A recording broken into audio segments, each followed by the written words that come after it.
PPT 띄워주십시오. 에스라 오늘 세 번째 최종 마지막 시간입니다. 짧기 때문에 3시간으로 마치려고 하고요. 에스라 오늘은 신학적인 메시지 한 5개 정도를 뽑아서 여러분들에게 간단히 나누고 그 다음에 기독교 상식에 대해서 제가 좀 말씀을 드리려고 합니다. 먼저 에스라를 보면 말씀의 성취다. 에스라 1장 1절에 보면 바사왕 고레스 원년에 여호와께서 예레미야의 입을 통하여 하신 말씀을 이루게 하신다. 예레미야의 입을 통해서 말씀을 하셨다 그랬어요. 지난번에 말씀드렸죠. 고레스 왕이 태어나기도 전에 수백 년 전에 고레스 이름을 정확하게 예레미야 선지자가 기록했고 그 사람이 이스라엘을 해방시키고 성전을 회복하게 할 것이다라는 걸 예언을 했죠. 그것을 성취하신 분이 누구십니까? 하나님이십니다.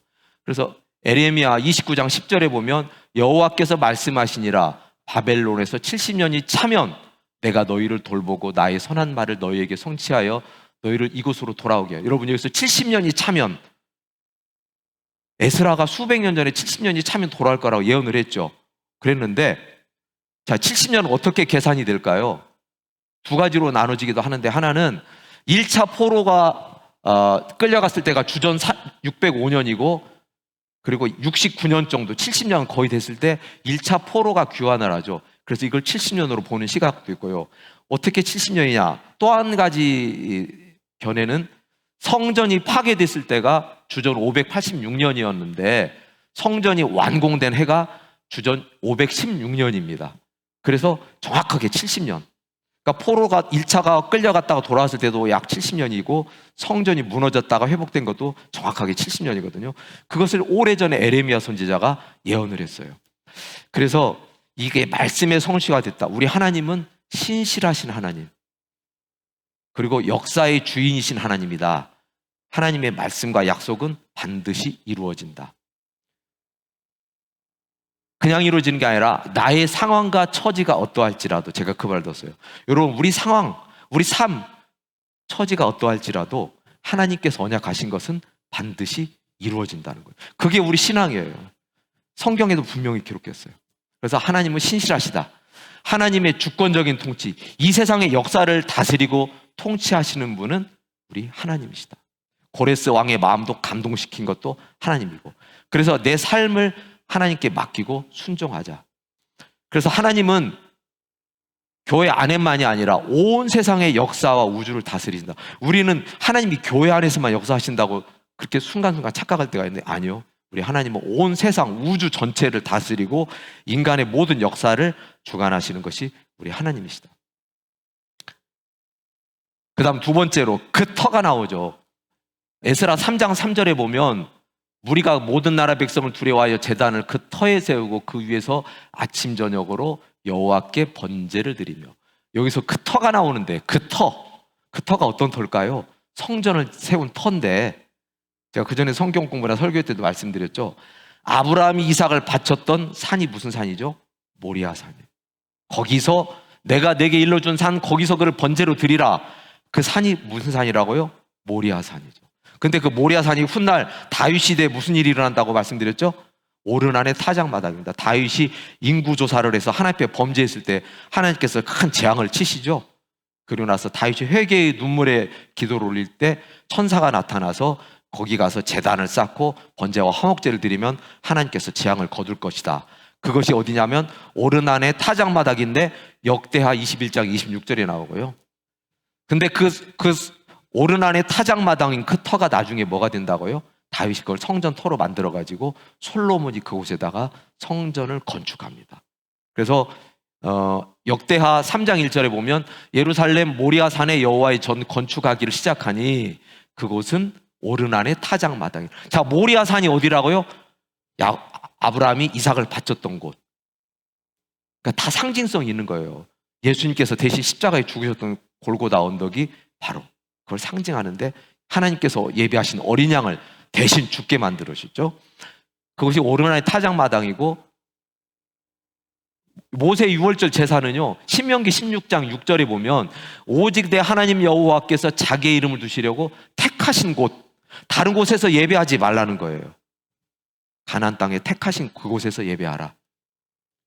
그래서 신약에 오면은 여러분 고린도전서 3장 11절에 보면 이런 말씀이 있어요. 이 닦아둔 것 외에 능히 다른 터를 닦아줄 자가 없으니 이 터는 곧 예수 그리스도라. 이 터는 곧 예수 그리스도라. 그러니까 창세기부터 신약까지 쭉 연결이 되죠. 그래서 아브라함 이삭을 바쳤던 곳, 근데 하나님이 양을 대신해서 죽게 만들었던 곳, 그곳에서 성전을 세웠고 나중에 예수님께서 예루살렘 성 영문 밖에서 돌아가셨죠. 근데 그 터가 또 예수님의 터라는 것을 말씀드리고요. 좀 빨리 가야 되는데, 자, 에스라 7장 10절에 보면 이런 말씀이 나와요. 에스라가 여호와의 율법을 연구하여 준행하며 율례와 규례를 이스라엘에게 가르치기로 결심하였더라. 자, 여기서 우리가 순서가 중요한데, 연구한다. 우리는 전통적으로 하나님 말씀은 연구하면 안 돼. 공부하는 거 아니야. 근데요, 성경에 보면 연구하라고 그랬어. 에스라도 연구했고, 누가복음에도 보면 누가가 성경을 쓸 때 데오빌로에 각하여 하면서 내가 그간에 있었던 모든 근원된 일을 미루어서 연구하여 살폈다라고 기록하거든요. 그러니까 하나님의 계시를 받고 하나님의 일반 은총 안에서 우리가 공부하고 연구하는 거, 그리고 그 다음에 가르친다고 그랬어요. 그러니까 이것은 모세 율법 학자로서 에스라는요, 하나님 말씀을 연구했어요. 연구하고 깊이 공부하고 가르쳤다. 근데 이것으로 끝나는 게 아니고, 여러분 잘 보세요. 이 사이에 뭐가 들어가야 되죠? 연구하고 가르침 사이에 보세요. 준행이 들어갑니다. 우리는 이론으로 떨어지기 쉬운 게 뭐냐면 연구하고 가르치면 그냥 이론으로 끝나요. 근데 뭐가 들어가야 되죠? 가운데 준행이 들어가는 거예요. 준행은 말씀으로 내가 살아내는 겁니다. 하나님 말씀을 연구하고 가르치고 끝? 그럼 바리새인 되는 거예요. 연구하고 준행해서 말씀으로 내가 살아내는 것, 우리 십자가의 도리 죽고발을 이루는 것, 그래서 가르치는 것, 이것이 중요하다는 거 하고, 어렵지 않으니까 넘어가겠습니다. 그 다음에 남은 자라는 게 나오는데요, 에스라 9장 13절에 보면 우리의 악한 행실과 큰 죄로 말미암아 이 모든 일을 당하였사오나 우리 하나님이 우리 죄악보다 형벌을 가볍게 하시고 이만큼 백성을 남겨주셨사오니. 자, 남은 자라고 하는 게 나와요. 남은 자, 사상이죠. 성경에 보면 이사야에 보면 이스라엘이여 내 백성이 바다의 모래 같을지라도 남은 자만 돌아오요. 그러니까 우리는 심판받고 망해야 돼. 근데 하나님께서 남겨두셨어요. 노아 홍수 때도 노아의 8명의 가족을 남겨두셨어요. 왜요? 하나님은 보존하시는 거예요. 남겨서 그 씨를. 자, 이사야의 몸이 남겨졌다는 얘기가 많이 나오는데, 이사야 1장 보면 만군의 여호와께서 우리를 위하여 생존자를 조금 남겨두지 아니하셨더라면 우리는 소돔 같고 고모라 같았으리라. 우리 부르심 받은 우리는요, 하나님께서 남겨두신 자예요. 이 세상은 심판나고 불나고 불탈 때 남겨두신 우리는 어떻게 될까요? 들림을. 하나님께서 우리를 남겨두신 거예요. 똑같이 심판받고 멸망받아야 되는데 하나님께서 남겨두셨어요. 긍휼을 베푸신 거죠. 그래서 이사야 6장 13절에 보면 밤나무와 상수리나무가 배임을 당하여도 그 그루터기는 남아있는 것 같이 거룩한 씨가 이 땅의 그루터기다. 그루터기로 비유를 했어요. 이사야 선지자는. 거룩한 씨는 바로 예수 그리스도의 혈통을 보존한다고 볼 수도 있습니다. 거룩한 씨를 남겨두셨다. 자, 사도 바울도 택함 받은 자입니다. 그래서 사도 바울은 뭐라고 얘기했어요? 그런즉 이와 같이 지금도 은혜로 택하심을 따라 남은 자가 있다라고 사도 바울도 남은 자를 얘기해요. 그러니까 구약부터 신약까지 남은 자가 나오죠. 우리는 하나님의부터 긍휼을 얻어서 남은 자로 심판에서도 살아남을 수 있는. 자, 하나님의 긍휼은 구속의 역사를 통해서 이루어지는 거죠. 그래서 예수 그리스도를 이 땅에 보내셨고 십자가의 사랑, 심판에서 건지시고 구원하셨다. 이것이 남은 자입니다.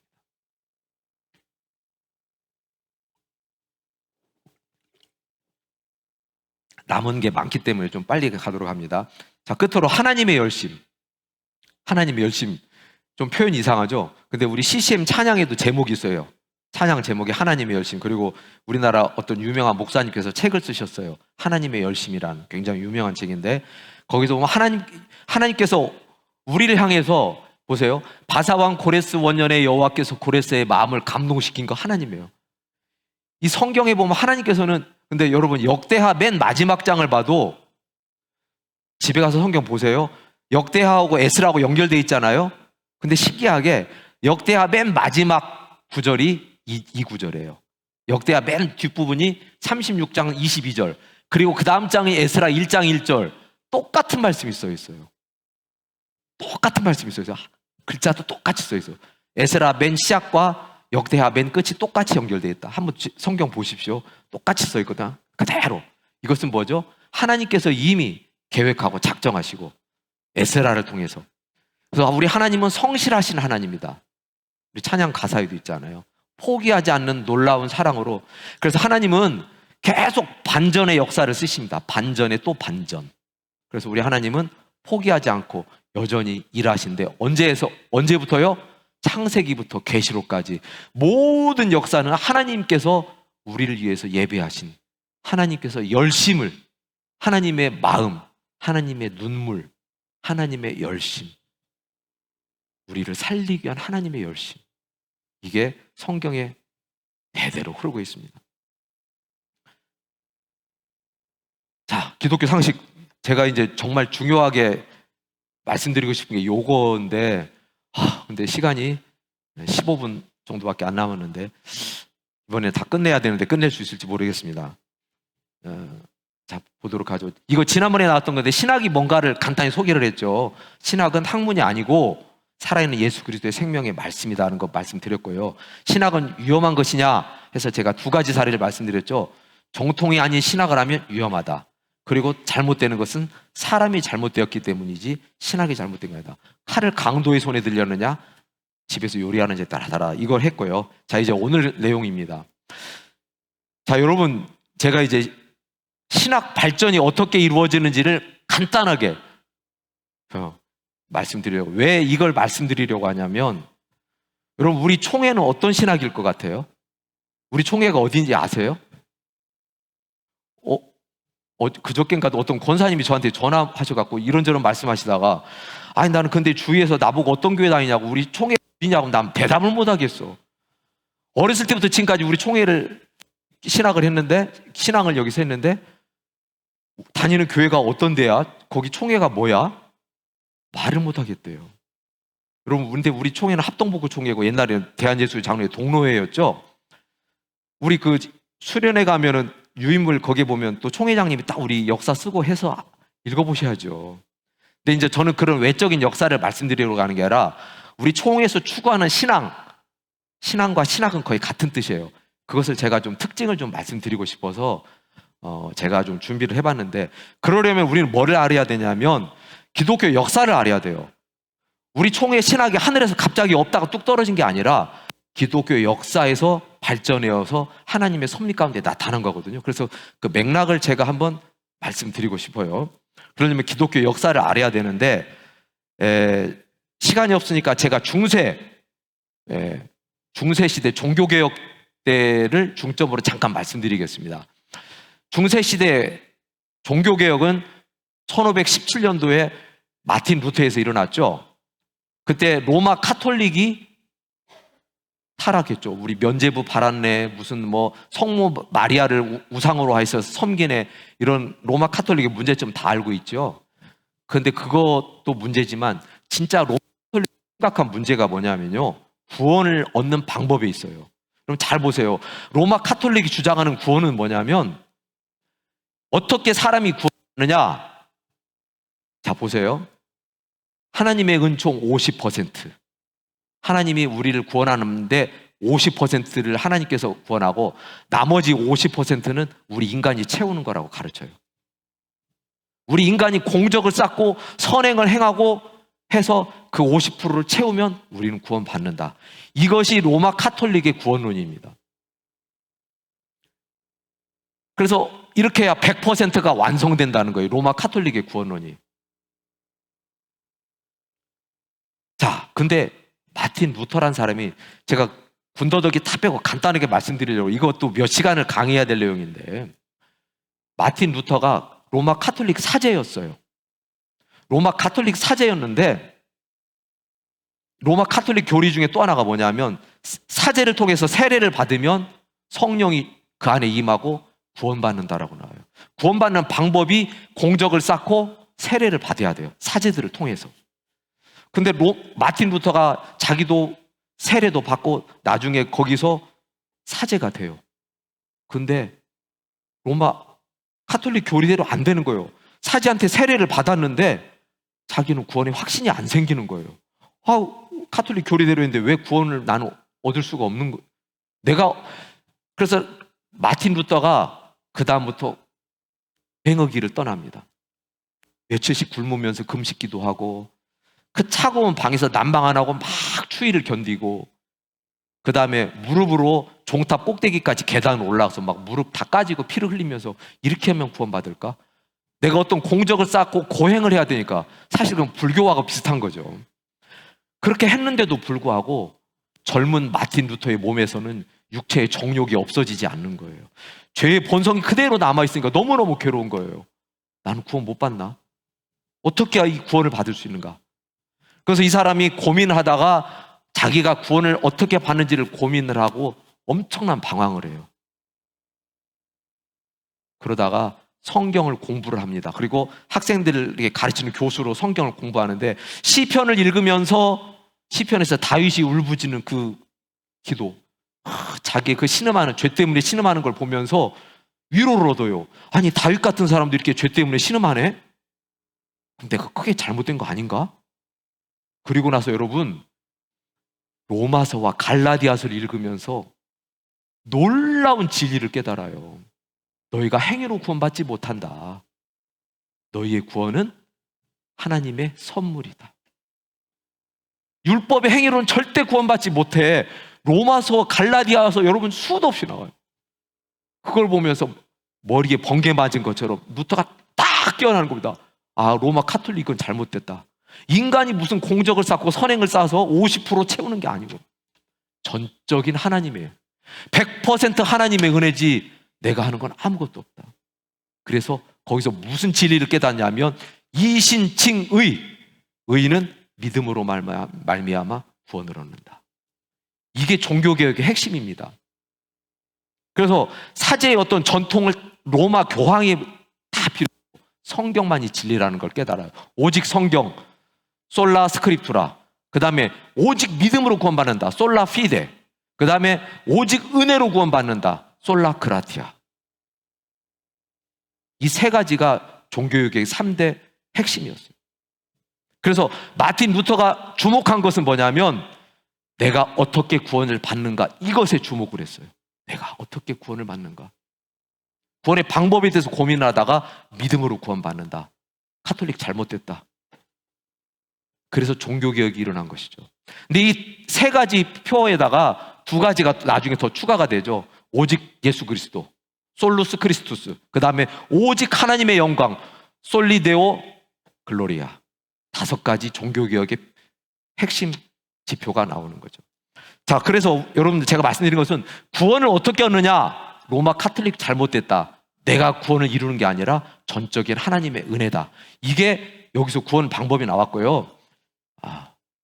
그런데 이제 마틴 루터의 종교개혁에서 한 걸음 더 나간 것이 뭐냐면 우리 장로교를 만든 존 칼빈입니다.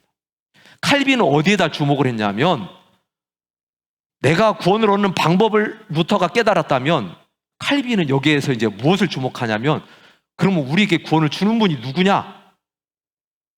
하나님이다. 구원을 주는 것은 하나님이라는 거예요. 그래서 이 칼빈은 튤립이라고 하는 교리가 있는데 첫 번째가 뭐냐면 인간은 전적으로 타락했다. 인간은 하나님의 형상으로 지음받았지만 인간은 전적으로 타락해서 구원을 얻을 수 없다. 이게 전적인 타락입니다. 그래서 인간 스스로는 하나님을 향해 나갈 수도 없고 하나님 뜻을 알 수도 없다. 그런데 하나님께서 우리를 무조건적으로 선택해 주셨다. 그리고 하나님께서 저항할 수 없는 은혜로 우리를 사로잡아 끌어주셨다. 이게 칼빈의 고백이었어요. 여기에다가 두 가지를 더해서 이제 튤립 교리가 5대 교리가 나오는데 거기까지는 제가 시간이 없으니까 안 가겠습니다. 그래서 칼빈의 신학은 뭐냐면 구원은 하나님이 주신다. 그래서 하나님의 절대 주권, 모든 것은 하나님이 주관하신다. 창세전부터 하나님의 계획 아래 이루어진다. 하나님의 절대 주권, 그리고 우리는 하나님의 영광을 위해서 살아야 된다. 그리고 예정론이 나옵니다. 예정론. 하나님께서는 미리 택하셨다. 불러주셨다. 성경에 수도 없이 많이 나와요. 창세전부터 골로새서 읽어보십시오. 창세전부터 하나님께서 택하셔서 불러주셨다는 거예요. 근데 우리는 여러분 조심해야 될 게 뭐냐면요. 그러면 예정론은 장로교의 표지거든요. 그럼 하나님께서 우리를 다 택하셨으니까 우리는 뭐 그럼 아무렇게나 살아도 상관없네. 우리 운명은 정해진 거네. 그건 이단이에요. 예정론은 그런 의미가 아니에요. 칼빈이 말한 예정론은요, 나 자신을 돌아보니까 나는 절대로 하나님 잘 믿을 수 없는 존재야. 나라는 인간을 보니까 나는 하나님을 따라갈 수 없는 아주 형편없는 전적으로 살아간 존재인데 하나님이 나를 불러주셨구나. 그 불러주신 하나님의 은혜를 감동해서 그 고백한 게 예정론인 거지. 우리 운명은 정해졌으니까 그럼 마음대로 살아? 절대 아니에요. 그건 예정론이 아니에요. 예정론은 신앙 고백이에요. 하나님이 나를 택하셨구나. 하나님이 나를 불러주셨구나. 그게 예정론이에요. 오해하시면 안 됩니다. 그래서 인간 공로는 전혀 없다. 칼빈의 주장한 거예요. 인간 공로는 전혀 없다. 그래서 신단동설, 하나님께서 혼자 일하셨다는 거예요. 우리는 무능하고 전적으로 타락했고 아무것도 할 수 없는데 하나님께서 우리를 건져주셨다. 자, 여러분, 이것이 칼빈 신학의 핵심인데 여기서 장로교가 만들어지는 거예요. 그래서 여러분들 장로교의 핵심 교리는 하나님의 절대 주권 그리고 예정론, 이 두 가지는 여러분, 장로교에 다니는데 여러분들 알고 계세요? 장로교에 다닌다고 장로교 교리 말해보세요. 알고 있습니까? 다른 건 몰라도 두 가지 기억하세요. 하나님의 절대 주권, 두 번째는 예정론. 하나님께서 우리를 창세전부터 예정하셨다. 내가 하나님을 찾은 게 아니다. 자, 그런데 이제 종교개혁을 완성한 또 한 분이 나오는데 한 200년 후에 웨슬리라는 사람이 등장을 합니다. 이 웨슬리라는 사람은 무엇을 주장하냐면, 누가 구원을 봐보세요. 마틴 루터는 내가 어떻게 구원을 만나는가 구원 방법론에 집착했다면, 존 칼빈은 그럼 그 구원을 누가 주는가, 구원을 주신 하나님을 바라보고 신학을 완성했다면, 웨슬리는요, 누가 구원을 받냐, 구원을 받는 사람이 도대체 누구냐는 거예요. 구원을 받는 사람이 누구냐 했을 때 웨슬리는 칼빈하고 조금 달라요. 칼빈은 모든 인간은 전적으로 타락했기 때문에 내가 하나님을 찾을 수 없다, 하나님의 전적인 은혜다고 그랬는데, 그러다 보면 문제가 뭐냐면 사람들이 칼빈의 신학을 이용해서 우리는 아무것도 못하니까, 아까 제가 예정론 말씀드렸잖아요. 그러면 뭐 운명은 정해져 있는 거네, 그럼 우리가 아무렇게나 살아도 되는 거 아니야? 이게 잘못되는 꼭 그런 사람이 나오잖아요. 칼빈이 종교개혁 당시에 16세기는 그 중세시대 봉건주의에서 절대 왕건주의가 등장하면서 절대 중앙 집권적인 왕정체제가 갖춰졌기 때문에 절대 주권이 하나님을 바라보기가 쉬웠겠죠, 정치적으로도. 근데 웨슬리가 등장했던 18세기는 산업혁명이 일어나고 계몽주의가 탄생하고 인간의 이성과 자유의지가 사람들에게서 싹트기 시작한 거예요. 그러니까 사람의 자유의지가 없냐? 그럼 하나님이 모든 걸 다 우리 사람 아무것도 안 해도 되냐? 그럼 우리 인간 책임은 뭐냐? 그래서 웨슬리는 거기서 등장시킨 게 뭐냐면 선행 은총 교리입니다. 선행 은총. 하나님이 우리 인간에게 은총을 베풀어서 하나님의 형상을 부분적으로 회복을 시켰다는 거예요. 부분적으로 회복을 시키셨기 때문에 우리는 완전히 망가졌다가 하나님께서 회복시켰기 때문에 우리가 선택할 수 있는 능력이 있다. 우리 인간은 자유의지가 있다는 거예요. 그래서 우리는 인간의 책임도 있다. 칼빈 교리만 가면 잘못하면 우리 인간이 책임이 없는 것처럼 될 수 있으니까 인간의 책임을 강조하고 자유의지를 강조하는 거죠. 그래서 인간의 책임을 강조하고 인간의 자유의지를 강조하고 거기다가 이제 절대적으로 완전 성화론을 주장하는데, 하나님의 은총과 자유의지를 조화시켜서 이것을 복음적인 신인 협동설이라고 합니다. 이걸 자세히 설명하려면 좀 시간이 없는데, 여러분, 이전에 아르미니우스라는 사람은 신과 하나님이 협동해야 된다, 그래서 로마 카톨릭하고 비슷한 교리를 만들었는데 이건 도르트 회의에서 이단으로 정죄가 됐어요. 하나님과 인간이 협력해야만 이루어지고 하나님 혼자서는 못한다는 거거든요. 그건 이단이에요. 근데 여기서 웨슬리는 미묘한 차이가 있습니다. 하나님 혼자서 일하시는 게 아니라 사람과 하나님이 같이 일하는데 복음적이다라는 걸 집어넣어요. 복음적. 그러니까 웨슬리는 이단은 아니라고 봐요. 그러니까 뭐냐면 인간이 책임이 있지만 인간이 자유의지를 갖고 하나님을 선택하는 것도 필요하지만 그러나 그것도 하나님의 은총이다. 그러나 그것도 하나님의 은총이다. 그래서 웨슬리는 이것을 가지고 만들었고 여기서 감리교가 나옵니다. 여러분 그래서 감리교하고 장로교하고 교리 차이를 한번 딱 보세요. 자, 제가 왜 이것을 말씀드리냐면 그럼 우리 총회는 어디에 가까울 것 같습니까? 여러분들이 보시기에 여러분들 주관이에요. 저는 이걸 고민을 많이 했거든요. 우리는 대한예수교 장로회 합동복구 총회인데 칼빈 쪽에 가까울까요? 웨슬리 쪽에 가까울까요? 자, 완전 성화론이라는 거 설명을 하자면 완전 성화론은요. 구원받고 중생 얻고 성화되어 가지만 장로교회에서 칼빈은 우리가 이 세상에서 사는 동안 완전 성화는 안 된다고 봐요. 늙어 죽을 때까지 회개하지만 완전 성화는 안 된다. 근데 감리교 웨슬리에서는요. 어느 때가 되면 완전 성화가 돼서 죄를 안 지게 되고 완전히 죄에서 떠나가는 완벽한 인간이 될 수 있다고 믿거든요. 그걸 완전 성화론이라고 하는데 이런 차이가 있죠. 여기서 감리교 나오고, 자, 감리교하고 장로교를 잠깐 설명을 드리자면, 요점을 말씀드리자면, 장로교는 칼빈 신학이고, 감리교는 웨슬리 신학이죠. 장로교가 주장하는 강조점은 하나님 주권입니다. 근데 감리교에서는 하나님 주권을 무시하는 건 아니에요. 그러나 인간의 자유의지를 책임을 강조해요. 감리교에서는 예정론을 주장하지만 감리교는 완전 성화론을 주장합니다. 장로교는 장로제예요. 장로라는 건 교회 회중 중에서 대표를 뽑아가서 교회를 치리하고 다스리고 운영해 나가는 거예요. 장로님들, 우리 장로교. 근데 감리교는 감독제라고 합니다. 그래서 중앙 집권적이고 목사님 위에, 목사 위에 감독이 또 따로 세워요. 그리고 감독 위에 감독회장이 또 따로 있고, 장로교는 안수집사.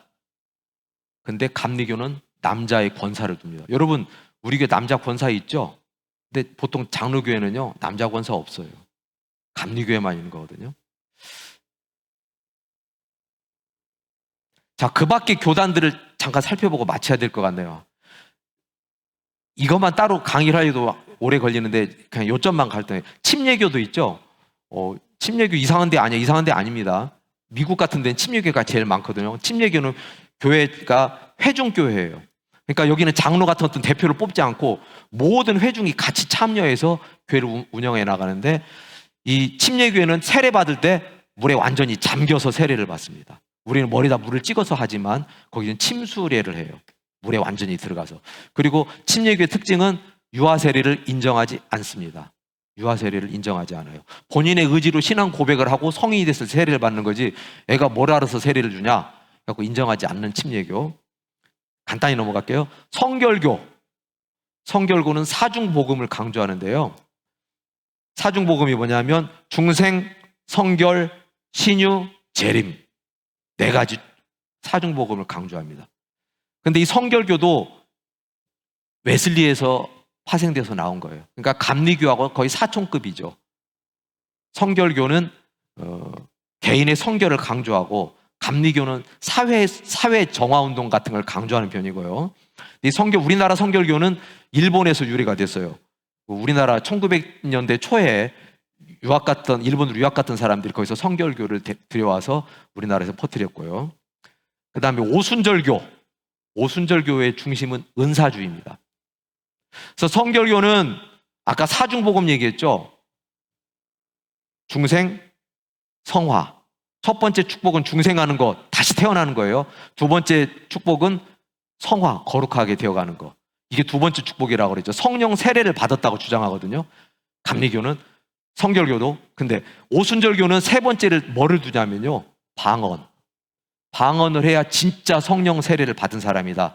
방언만 하지 않으면 인정하지 않아요. 이 오순절교에서 가장 큰 교단이 순복음이죠, 순복음. 그래서 이런 데 가면은 막 모이면 방언합니다. 그리고 방언기도 안 받았다고 하면 에이, 제껴놔요. 그러니까 은사를 강조하는. 자, 구세군은 자선 냄비 알죠? 연말에 땡땡 울리면서 자선 냄비. 그래서 자선 사업과 구제 사업을 중점적으로 하는 데고, 조직 체계가 군대식으로 되어 있습니다. 군대식으로 되어 있고, 성결고, 오순절교, 구세군 여기는요 전부 다 웨슬리 신학 중심이에요. 웨슬리에서 파생되었다. 칼빈은 장로교를 오늘날 탄생시켰다고 보고요. 그래서 이런 특징이 있다는 거.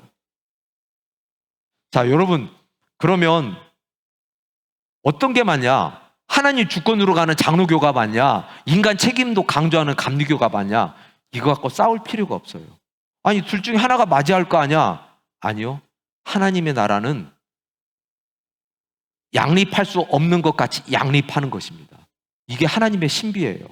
우리가 인간의 신하고 완벽할 수가 없어요. 칼빈이 옳으냐, 웨슬리가 옳으냐, 오늘날도 막 논쟁이 치열하거든요. 여러분 어떻게 생각하세요? 다 이것들도 성경에서 나온 교리를 갖고 하지만 은사가, 사람마다 다 은사가 달라요. 체험한 게 달라요. 이게 뭐가 옳냐 그러냐를 갖고 싸울 필요가 없어요. 핵심적인 교리만 맞으면 우리는 이단으로 취급하지 않습니다. 그냥 그런 것은 비본질적인 부분을 인정해 주는 거예요. 단지 어디에 강조점이 있느냐. 그래서 우리는 코끼리를 만지는 맹인들은 코를 만지면 코끼리 뱀처럼 생겼다고 주장하고, 배를 만지면 벽처럼 생겼다고 하고, 다리를 만지면 기둥처럼 생겼다고 하지만 온전한 모습은 하나님만 아시는 거예요. 그러니까 우리는 그걸 갖고 다툴 필요는 없다. 그래서 이제 마쳐야 될 것 같습니다. 여호와의 말씀에 내 생각은 너희 생각과 다르며 내 길은 너희 길과 달라서 하늘이 땅보다 높음 같이 내 길은 너희 길보다 높으며 내 생각은 너희 생각보다 높으니라. 깊도다 하나님의 지혜와 지식의 풍성하며 그의 판단을 헤아리지 못할 것이며 그의 길은 찾지 못할 것이로다. 사도 바울의 고백입니다. 저는 참 이 말씀을 참 좋아해요. 고린도전서 13장. 우리는 부분적으로 알고 부분적으로 예언하나 온전한 것이 올 때는 부분적으로 하던 것이 패하리라. 우리는 부분적으로 알아요. 하나님만이. 자, 끝으로 이거 다 같이 읽고 마치도록 할까요? 다 같이 읽어보실까요?